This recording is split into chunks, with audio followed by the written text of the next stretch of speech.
Class को आप देख रहे होंगे। ये आपका इलेक्ट्रोस्टैटिक्स का सेकंड लेक्चर होगा।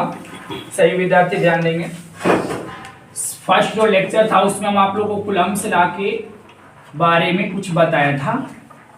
कूलम्ब लॉ जो मैंने बताया था कि एक पॉइंट ए है और एक पॉइंट बी है, ठीक है? Yes sir. एक पॉइंट ए और एक पॉइंट बी। पॉइंट ए पर चार्ज Q1 था और पॉइंट बी पर चार्ज Q2। दोनों के बीच डिस्टेंस कितना था?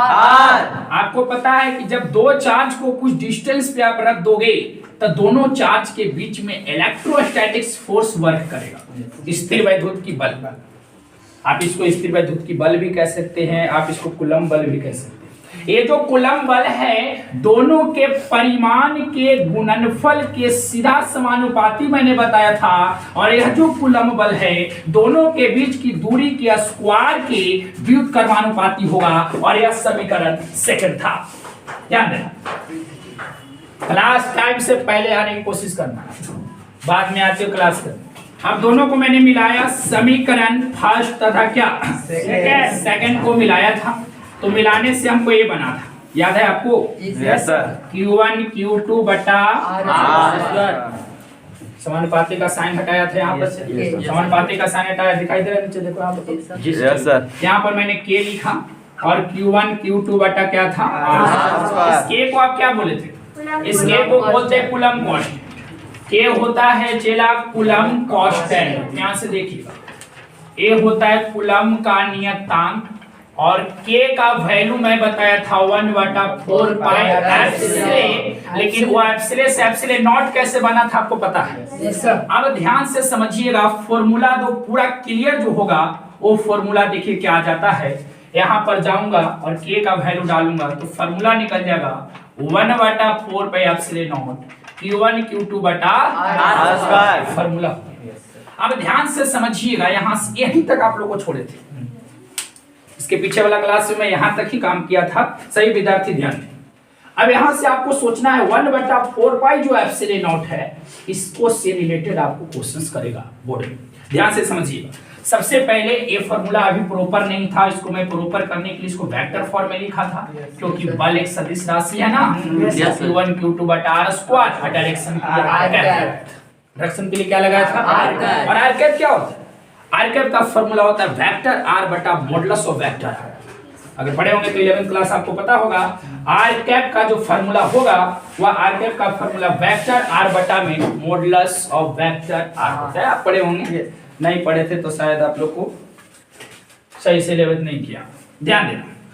अब यहां से मैं आपको बताता हूं, ये फॉर्मूला का मैं इस्तेमाल करूंगा, आप इसका भी कर सकते हैं, लेकिन मैं ऊपर वाला का इस्तेमाल करके कुछ काम करूंगा। सही विद्यार्थी ध्यान दें। यहां से आप 1/4 पाई एप्सिलॉन नॉट का वैल्यू निकालो, 1/4 पाई एप्सिलॉन नॉट का मान निकालो। क्या होगा? इतना का हमको मान चाहिए, इतना का। तो देखो कैसे मान निकलेगा।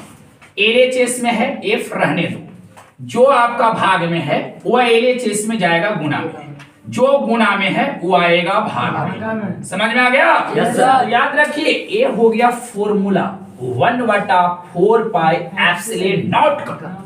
फार्मूला मैंने क्यों लाया? ध्यान दीजिए, फार्मूला क्यों लाया? फार्मूला लाने से एक प्रॉफिट होता है कि आप चाहें तो यूनिट भी निकाल सकते हैं और आप चाहें तो डायमेंशंस भी फार्मूला से। तो आपके सामने तो फार्मूला आ गया 1/4 पे एप्सिलॉन नॉट का फार्मूला देख रहे हैं। Yes sir. F * R square बटा Q1 * Q2। अब आप चाहें तो आपको अगर वहां से मात्रक पूछे कि मात्रक बताइए किसका 1/4 पाई एप्सिलॉन नॉट का, यूनिट बताइए किसका हुआ 1/4 पे एप्सिलॉन नॉट का, 1/4 पे एप्सिलॉन नॉट का आप यूनिट बताओ। तो यूनिट आप निकाल सकते हैं। ध्यान दें, फार्मूला मालूम है?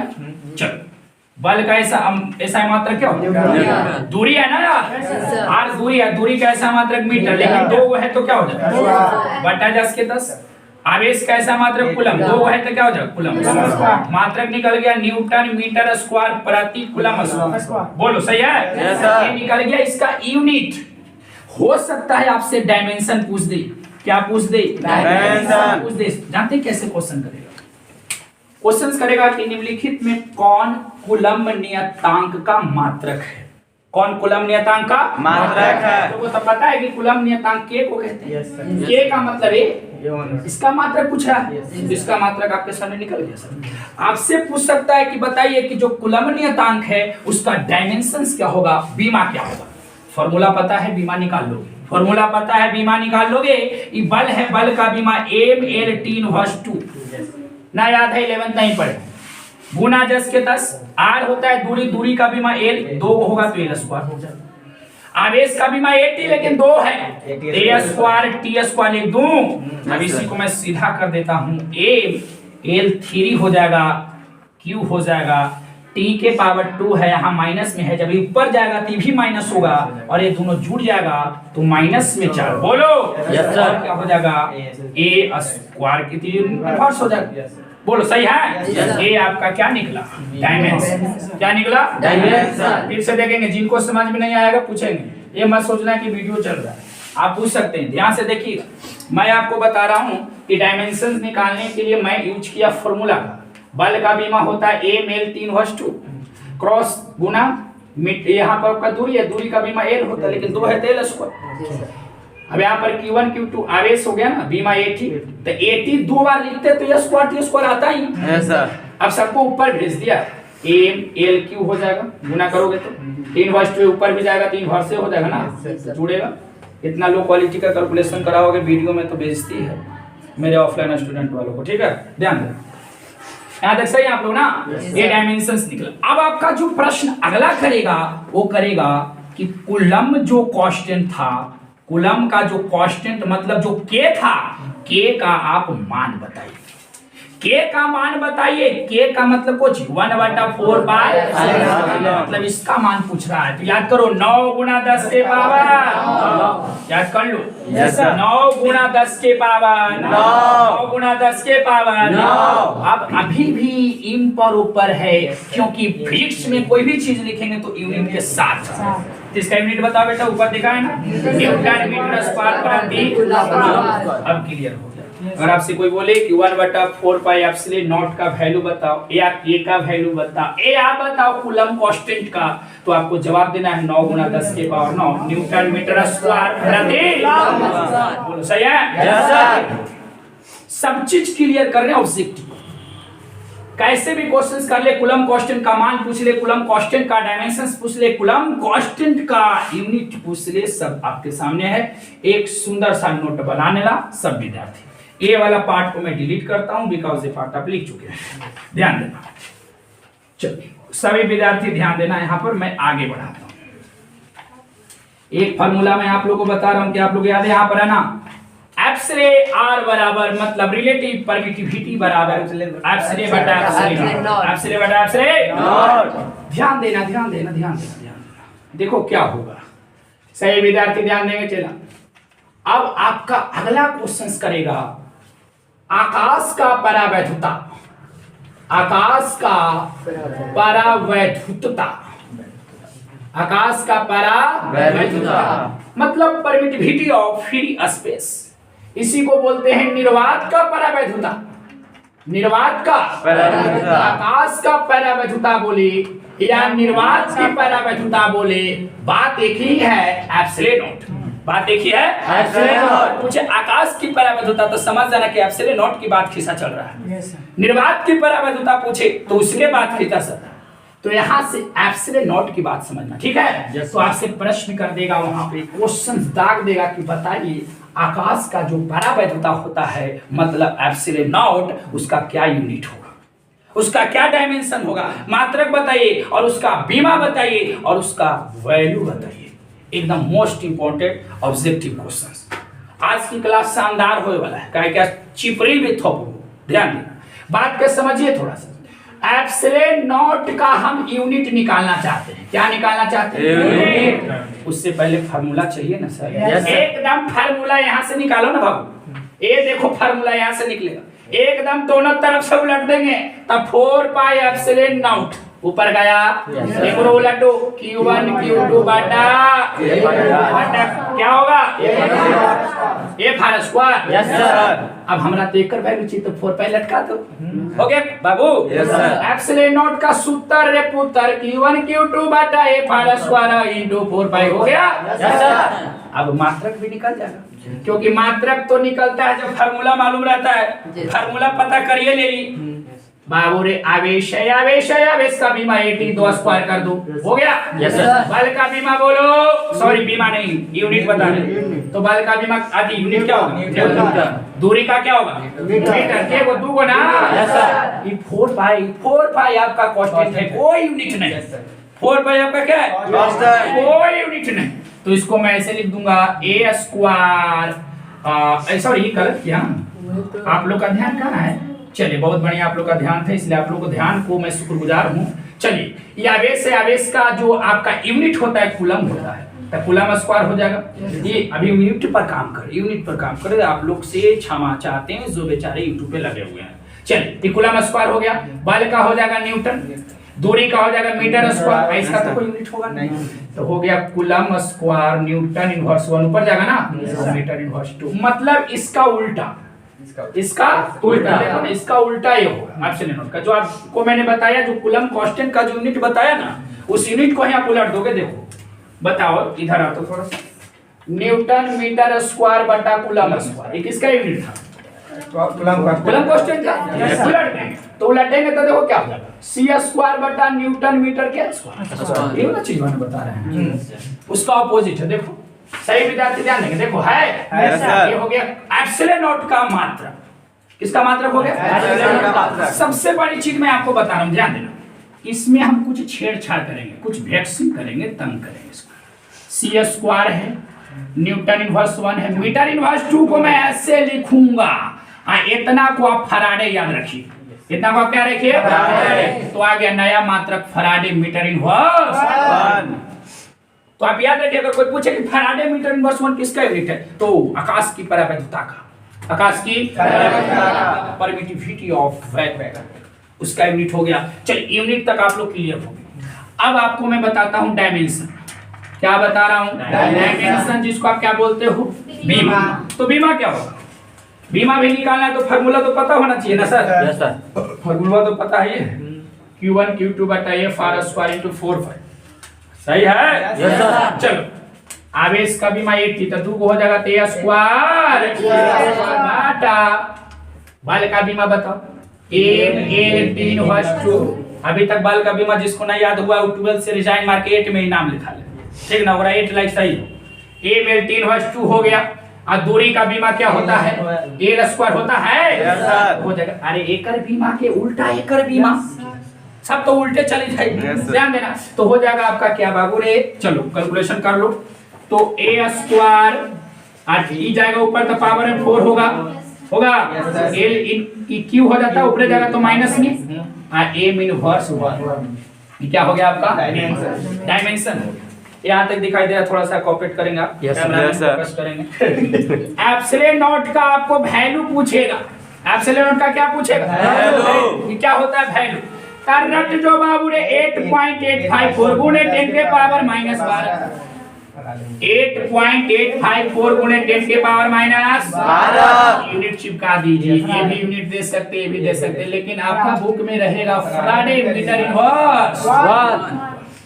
चलो यहाँ तक सही आप लोग। चलिए कूलम कांस्टेंट का खतियान हो गया। कूलम कांस्टेंट को के कहते हैं, के होता है 1/4 पाई एप्सिलॉन नॉट के बराबर 1/4 पाई एप्सिलॉन नॉट का फॉर्मूला देखा, यूनिट देखा, डायमेंशंस देखा, वैल्यू देखा। आकाश की परावैद्युता को एप्सिलॉन नॉट से सूचित करते हैं। एप्सिलॉन नॉट का यूनिट देखा, डायमेंशंस देखा, वैल्यू देखा, और क्या देखना चाहता है क्लास। चलो नोट कर दो, चलो ध्यान देना। Yes sir. अब मेरा आगे की जो बात होगी समझना। अब हमें वो कैलकुलेशन करेंगे, उस कैलकुलेशन पर आप लोग ध्यान देंगे। इतना तो प्रॉब्लम ना है नहीं सर। चलो ध्यान देना। अब जो बातें हैं वो बात आप लोग समझेंगे। जैसा कि आप जानते हैं प्रभु हम लोग कैलकुलेशन करेंगे और कैलकुलेशन पे सभी बंदा ध्यान देंगे एंड बंदा बंदी सब लोग ध्यान देंगे। देखिए कैलकुलेशन, जैसा कि आप लोग जानते हैं कि 1.6 गुने 10 के पावर माइनस में 19 कूलम, ठीक है। Yes, sir. इतना कूलम बराबर 1 इलेक्ट्रॉन। मैं उल्टा लिखा। आप जानते हो कि 1 इलेक्ट्रॉन पर इतना आवेश होता है। Yes, sir. तो मैं सबसे पहले आवेश को लिखा, 1 इलेक्ट्रॉन इधर लिखा, क्योंकि इतना कूलम 1 इलेक्ट्रॉन पर होता है। Yes, sir. माइंड में डाल लीजिए। अब कैलकुलेशन देखिए कैसे करें। अगर मैं इधर 1 से मल्टीप्लाई किया तो कोई प्रॉब्लम नहीं सर। कोई प्रॉब्लम नहीं होना चाहिए। अब 1 को रहने देते हैं, कूलम को रहने देते हैं, इधर कूलम बच गया और इधर 1 और ये पूरा को लटका देते हैं। 1.6 गुने 10 के पावर माइनस में 19, इधर क्या है इलेक्ट्रॉन, कूलम को नहीं लटकाएं। तो 1 कूलम बराबर हो जाएगा 1 बट्टा 1.6 है और 10 के पावर ऊपर चल गया तो माइनस प्लस हो गया। प्लस हुआ। Yes, sir. और ये जैसी 0.30 नीचे 10 ऊपर भागेगा तो 1 कूलम बराबर 10 बट्टा 16 गुना 10 के पावर 19 इलेक्ट्रॉन। एक जीरो यहाँ लेते हैं तो हो जाएगा 100 Yes, sir. और ये हो जाएगा 10 के पावर 18 अब बटा में 16 भाग दे के देख लेना 6.25 आएगा। भाग दे के देख लेना 6.25 गुने 10 के पावर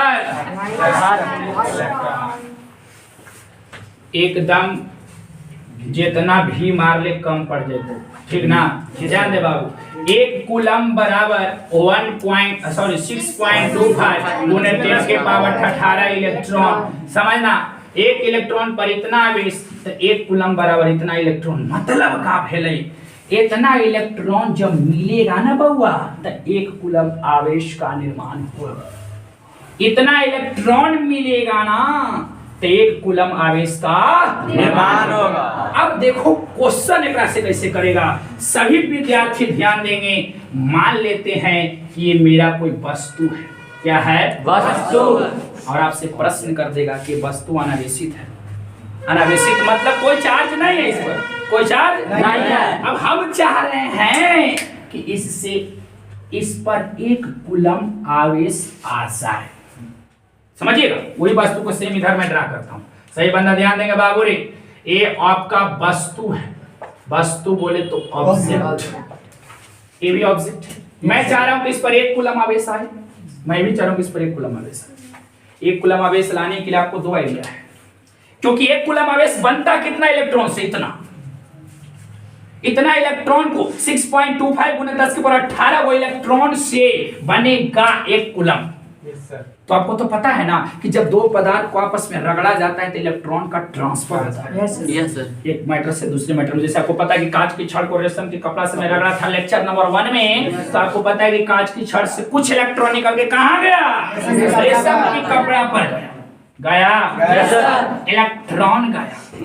अगर चाह रहे हैं कि 1 कूलम आवेश इस पर आए तो 2 आइडिया होगा। चाहे तो इतना वो चिपरी थोप दीजिए इस पर। अगर इतना चिपरी थोप दिए तो चूंकि जानते हैं कि इतना चिपरी बराबर 1 कूलम, अगर आप इतना इलेक्ट्रॉन इसको दे दिए 6.25 गुने 10 के पावर 18 इलेक्ट्रॉन जब दे दिए तक तो टेंशन नहीं रही, हम पर 1 कूलम आवेश आ गया। क्योंकि हम जानते हैं कि इतना इलेक्ट्रॉन से 1 कूलम बनता है। Yes, sir. थोप दे रही नोजा। Yes, sir. अच्छा, हो सकता है इतना इलेक्ट्रॉन आप इससे निकाल लो। जैसे ही निकाल लोगे 6.25 गुने 10 के पावर 18 इलेक्ट्रॉन, तो भी इस पर 1 कूलम आवेश आएगा। थोप दिया इतना इलेक्ट्रॉन 1 कूलम, निकाल लिया 1 कूलम, निकाल लिया इलेक्ट्रॉन का कमी हो गया, थोप दिया इलेक्ट्रॉन बढ़ गया। Yes, sir. थोप दिया इलेक्ट्रॉन बढ़ गया, मतलब माइनस में 1 कूलम आएगा, निकाल लिया प्लस में 1 कूलम आएगा। बात समझ में आ रही है? Yes, sir. कुछ समझ में आ रहा है? Yes, sir. ध्यान में पकड़ लीजिए। अगर आपसे कोई प्रश्न करे कि किसी वस्तु पर हम लोग 6.25 गुने 10 के पावर 18 इलेक्ट्रॉन थोप दिए तो उस पर कितना कूलम आवेश आएगा? ऑप्शन में 1 कूलम, माइनस 1 कूलम, सी में और रहेगा तो माइनस में मारना। Yes, sir. काहे कि थोपे से तोरा पता है कि जब इलेक्ट्रॉन जगह पर जाएगा उस पर ऋण आवेश गया ना, इस पर Yes, sir. ऋण आवेश आएगा, माइनस में 1 कूलम आएगा। इसको से निकाले हैं तो सही हो। यहाँ से यहाँ तक सही है। थोप देवे से नेगेटिव में और निकालने में से पॉजिटिव आवेश आएगा। Yes, sir. कितना इलेक्ट्रॉन निकाल लिया जाए कि 1 कूलम आवेगा? तो 6.25 गुना 10 के पावर 18 इलेक्ट्रॉन से निकालिए प्रभु। Yes, अगर आप एक डबल निकालते हैं तो 2 कूलम, ट्रिपल निकालते हैं 3 कूलम। चौरापन निकालते हैं। समझ रहे हैं? अरे होता कि ना होता, पेज नहीं पलटने का, देखने का। अब आप लोग समझ गए, पूरी बातों को समझ गए। देखो प्रश्न कैसे करेगा आपका बिहार बोर्ड। बिहार बोर्ड में कोई दम नहीं है। देखो क्वेश्चन कैसे करेगा, ध्यान दीजिए। एकदम झकास लालीपाप क्वेश्चन करेगा। देखो कौन कर रहा है, बिहार बोर्ड। हम सोचिए, हम तो बिहार बोर्ड वाला बात बता रहे, ध्यान दीजिए। सबसे उससे पहले आपको थोड़ा सा आइएगा, ये तो सब जान गए सर कि एक इतना इलेक्ट्रॉन मिलेगा तो 1 कूलम बनेगा। ये इतना इलेक्ट्रॉन थोपम हमरो पर थोप दे में ना चीपर इतना तो 1 कूलम हम ऊपर न लगा। अगर हमरा से निकाल भी लीजिए, अगर हम में इलेक्ट्रॉन है, ऐसा नहीं दुनिया के हर सब्सटेंस में इलेक्ट्रॉन है, क्योंकि सबका निर्माण कण से हुआ है। कण को एटम कहा जाता है। जी सर। एटम के ऑर्बिट में न्यूक्लियस और ऑर्बिट में इलेक्ट्रॉन होता है ना जी सर। तो सभी जगह है, इसमें भी है और इसमें भी। जी सर। चलिए आपका प्रश्न देखना किस टाइप से देगा। प्रश्न समझना, कहेगा कि जब किसी वस्तु को आवेशित किया जाता है, सुन लीजिए VBA क्वेश्चन। जब किसी वस्तु को आवेशित किया जाता है तो उसका द्रव्यमान आवेशित होता है। तो जब किसी वस्तु को आवेशित करेंगे तो द्रव्यमान पर क्या असर पड़ेगा? ऑप्शन नंबर 1 घट सकता है, बी बढ़ सकता है, सी अपरिवर्तित रहता है, डी घट सकता है या बढ़ सकता है। ऐसे ऑप्शन रहेगा। तो कॉमन सेंस लगा देंगे। देख कॉमन सेंस कैसे लगा। चलो कैमरामैन कोऑपरेट करेंगे, सही है? Yes sir. चलो ध्यान दीजिए। सब बम आई सब बम है। पांडे जी ध्यान दीजिए। जैसे मान लिया जाए कि आपको पता है कि ये पदार्थ है। Yes sir. ये पदार्थ है, माने कोई वस्तु है। Yes, sir. और इधर से वही वस्तु है, ठीक है? आप इसको रगड़ करके दोनों को आवेशित करते हैं, ये ना आइडिया है। तो रगड़ने से क्या होता है?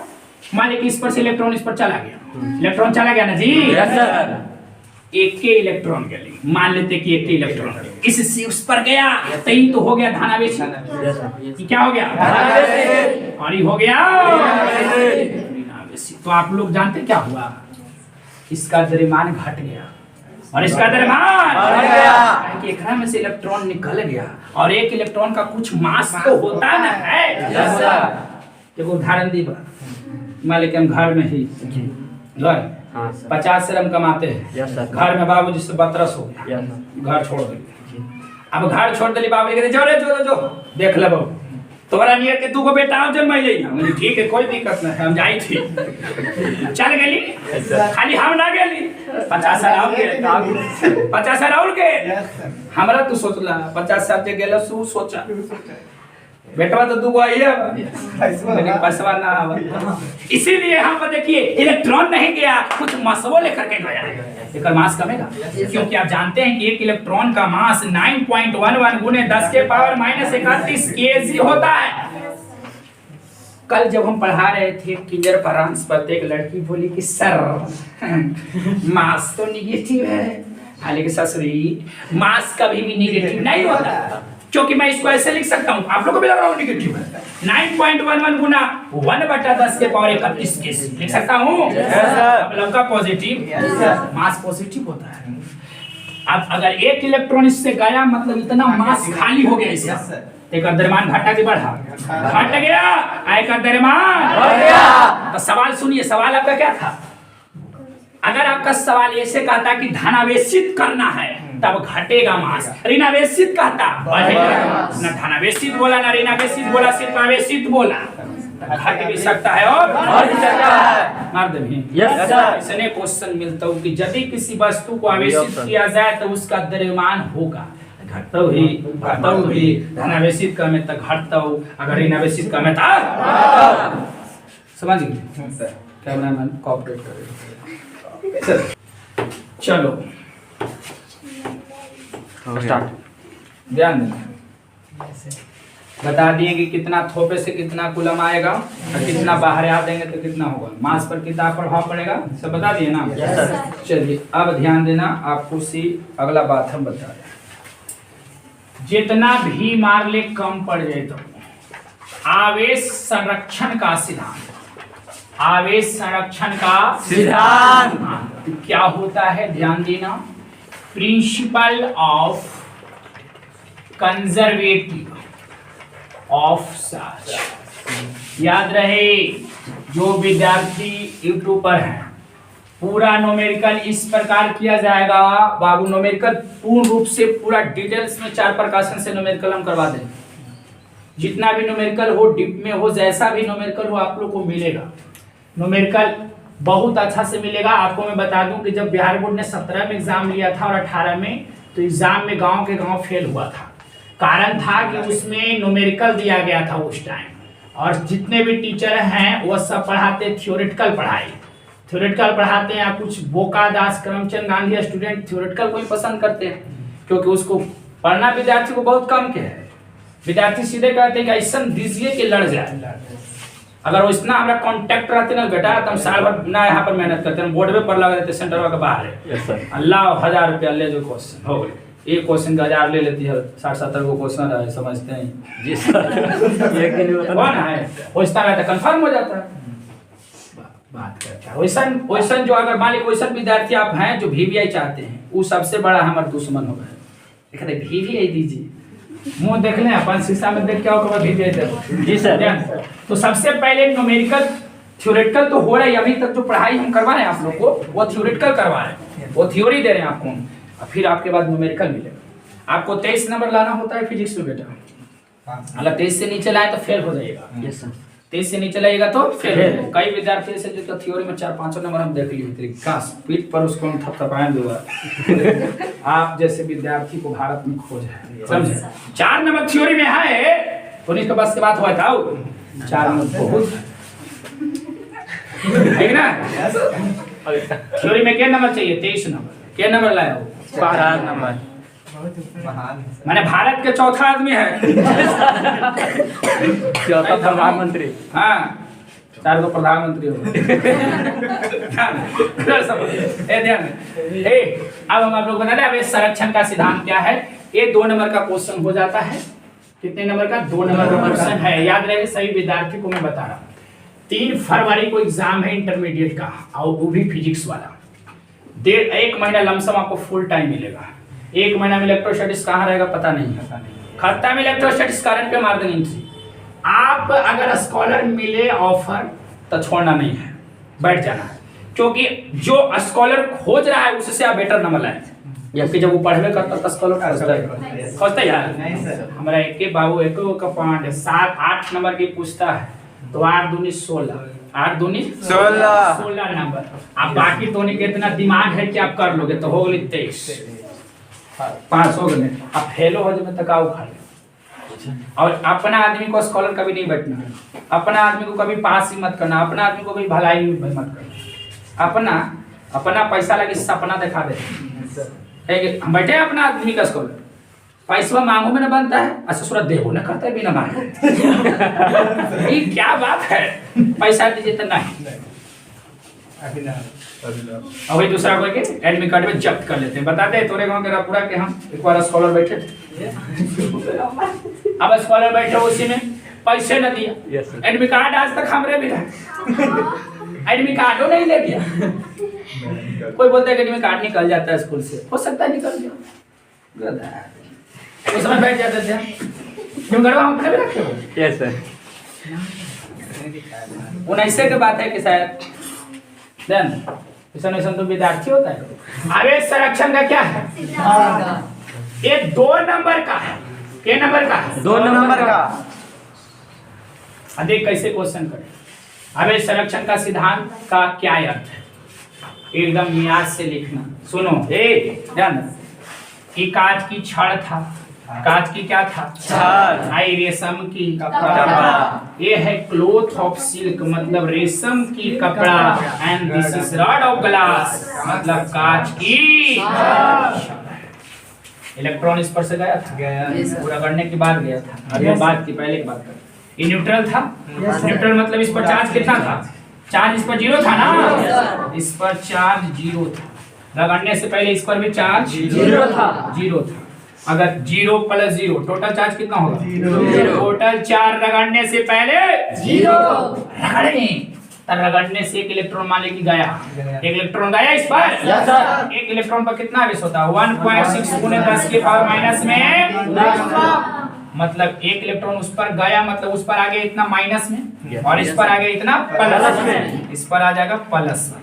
दोनों पर समान आवेश होता है उत्पन्न, लेकिन प्लस में उधर माइनस में उत्पन्न। अभी दोनों को जोड़ो, टोटल जोड़ो तो कितना हो जाएगा? जीरो। कर जाएगा ना दोनों? तो क्या हुआ? अगर कोई विद्यार्थी ये सोच रहे होंगे कि रगड़ने से इस पर से इलेक्ट्रॉन इस पर चला गया है तो इस पर आवेश का निर्माण हो गया, अब इस पर हानि हो गया, तो नहीं, गलत सोच रहे हैं आप। आवेश की हानि नहीं हो गया। अगर कोई व्यक्ति हम आपको कुछ दिन के लिए 10,000 रुपया दे दें तो ये मत समझिए कि हम किंगमैन हो गए और हम पुअरमैन हो गए, एक दिन पूरा सूद सहित दे लेंगे। ध्यान, इसलिए बात है यहाँ से एक इलेक्ट्रॉन गया मतलब इतना आवेश इस पर माइनस में और इतना आवेश इस पर प्लस में आया।